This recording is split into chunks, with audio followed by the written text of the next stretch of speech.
মাননীয় স্পিকার, আমি আবারও গভীর শ্রদ্ধার সাথে বিশেষভাবে স্মরণ করছি গত 17.5 বছর যারা বিভিন্নভাবে নির্যাতিত হয়েছেন, জুলুমের শিকার হয়েছেন, যারা জীবন দিয়ে দুনিয়া থেকে বিদায় নিয়েছেন, আহত পঙ্গু হয়েছেন, আয়নাগরের সঙ্গী হয়েছেন, তাদের সকলকেই আমি গভীর শ্রদ্ধার সাথে স্মরণ করছি। আজকের এই সংসদটি গতানুগতিক কোনো সংসদ নয় এবং স্বাভাবিক ধারায় এটা গঠিত হয়নি। এই সংসদ বিশেষ একটা প্রেক্ষাপটে গঠিত হয়েছে। আমরা সকলেই এখানে আজকে যারা আছি কম বেশি 15.5 বছর একটি স্বৈর শাসনের, ফ্যাসিবাদী শাসনের জাতাকলে পিষ্ট ছিলাম এবং আমার ধারণা জেলের ভাত না খাওয়া মানুষ এখানে বোধহয় খুঁজে পাওয়া যাবে না। আর যদি 2-1 জন পাওয়া যায় তারা খুবই ভাগ্যবান। তারা হয়তো দেশেই ছিলেন না, এই জন্য তাদেরকে জেলের ঠিকানা খুঁজতে হয়নি।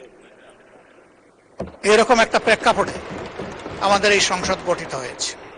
এটাও ঠিক 15.5 বছর ধারাবাহিকভাবে এই ফ্যাসিবাদী সরকারের বিরুদ্ধে আমরা লড়াই করেছি, সংগ্রাম করেছি, আন্দোলন করেছি, কিন্তু সেই আন্দোলনের কোনো সুফল আমরা হাতে তুলে নিতে পারিনি। এর মধ্য দিয়ে আমরা অনেকেই 23-24 সালে জেলে ছিলাম। মাননীয় সদস্য, আমি আন্তরিকভাবে দুঃখিত, বিধি অনুযায়ী লিখিত বিবৃতিটা পড়ে শোনানোর কথা। আমি যাচ্ছি, 1 মিনিট মাননীয়, আমি যাচ্ছি। আমরা জেলে ছিলাম, আমাদেরকে জেলে রেখেই একটা আমিডামি নির্বাচন হয়েছে। সেই নির্বাচনের পরে একটা বিশেষ প্রেক্ষাপটে আমাদের তরুণ যুব সমাজের একটা দাবিকে অগ্রাহ্য অমান্য করার কারণে, গায়ের জোরে দমন করার পথ বেছে নেওয়ার কারণে তারা জীবন বাজি রেখে লড়াইয়ের ডাক দিয়েছিল, নেতৃত্ব দিয়েছিল। আমি তাদের প্রতি আবারও কৃতজ্ঞতা জানাই, অভিনন্দন জানাই। সেই আন্দোলনে দল মত নির্বিশেষে সমস্ত মজলুম মানবতা তাদের সাথে সম্পৃক্ত হয়েছিল। আন্দোলন সফল হয়েছিল। সেই সফলতার প্রেক্ষাপটেই সময়ের ধারাবাহিকতায় আজকের এই সংসদ।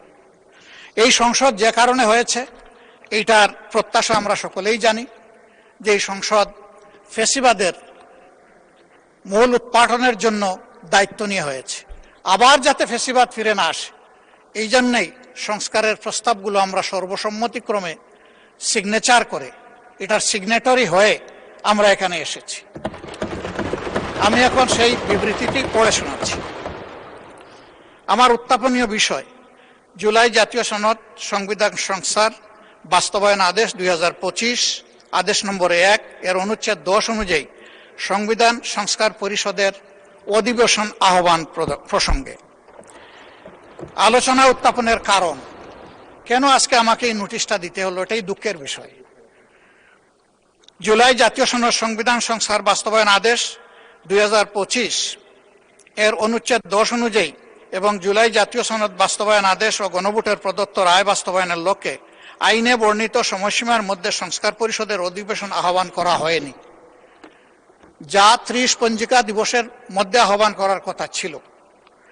বিষয়টি মাননীয় বিরোধী দলীয় বিষয়টি আমি গত 15 মার্চ 2026 তারিখে সংসদে উত্থাপন করি। মাননীয় স্পিকার এই ব্যাপারে আনুষ্ঠানিক নোটিশ প্রদান করার জন্য আমাকে পরামর্শ দেন। মাননীয় স্পিকারের নির্দেশনা অনুযায়ী, পরামর্শ অনুযায়ী কার্যপ্রণালী বিধির 62 বিধি অনুসারে উপরোক্ত জনগুরুত্ব সম্পন্ন বিষয়ে সংসদে মুলতবি প্রস্তাব উত্থাপনের নোটিশ প্রদান করেছি।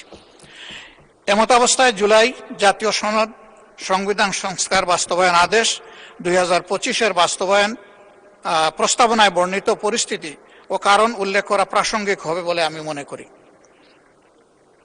যেহেতু সুদীর্ঘ গণতান্ত্রিক সংগ্রামের ধারাবাহিকতায় বাংলাদেশে 2024 সালের জুলাই আগস্টে সংগঠিত ছাত্র জনতার সফল গণ অভ্যুত্থানের মাধ্যমে জনগণের সার্বভৌম ক্ষমতা ও অভিপ্রায়ের প্রকাশ ঘটিয়েছে এবং যেহেতু উক্ত গণ অভ্যুত্থানের ফলে 5 আগস্ট 2024 তারিখে তৎকালীন ফ্যাসিবাদী সরকারের পতন ঘটেছে, 6 আগস্ট 2026 তারিখে জাতীয় সংসদ ভেঙে দেওয়া হয় এবং 8 আগস্ট তারিখে বর্তমান অন্তর্বর্তীকালীন সরকার, অর্থাৎ যে সরকার কয়েকদিন আগেই মাত্র বিদায় নিল, তাহা গঠিত হয়, যা জাতীয় আন্তর্জাতিক পর্যায়ে কার্যকারিতা এবং স্বীকৃতি লাভ করতে সক্ষম হয়েছে।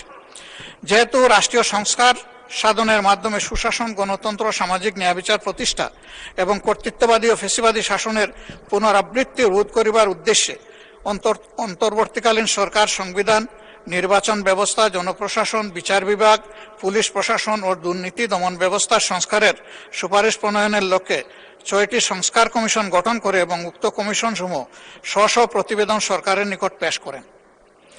যেহেতু উপরিক্ত প্রতিবেদনগুলোতে অন্তর্ভুক্ত সুপারিশ সমূহের বিষয়ে জাতীয় ঐক্যমত্য প্রতিষ্ঠার লক্ষ্যে সরকার 12 ফেব্রুয়ারি 2025 তারিখে জাতীয় ঐক্যমত্য কমিশন গঠন করেন এবং যেহেতু জাতীয় ঐক্যমত্য কমিশন গণঅভ্যুত্থানে অংশগ্রহণকারী সকল রাজনৈতিক দল ও জোটের সহিত আলোচনাক্রমে সংবিধান সংস্কার সহ অন্যান্য সংস্কারের সুপারিশ সম্বলিত জুলাই জাতীয় সনদ 2025 প্রণয়ন করে এবং রাজনৈতিক দল ও জোট সমূহ সম্মিলিতভাবে উক্ত সনদে স্বাক্ষর ও তাহা বাস্তবায়নের অঙ্গীকার করেন। যেহেতু সংবিধান সংস্কার বিষয়ে জুলাই জাতীয় সনদে অন্তর্ভুক্ত প্রস্তাবসমূহ বাস্তবায়নের জন্য সার্বভৌম ক্ষমতার অধিকারী জনগণের অনুমোদন প্রয়োজন এবং তদুদ্দেশ্যে গণভোট অনুষ্ঠান, সংবিধান সংস্কার পরিষদ গঠন ও উক্ত পরিষদ কর্তৃক সংবিধান সংস্কার করার আবশ্যকতা রহিয়াছে এবং যেহেতু উপরে বর্ণিত জুলাই জাতীয় সনদ 2025 বাস্তবায়ন সম্পন্ন করিবার জন্য একটু আনুষ্ঠানিক আদেশ জারি করা একান্ত প্রয়োজন,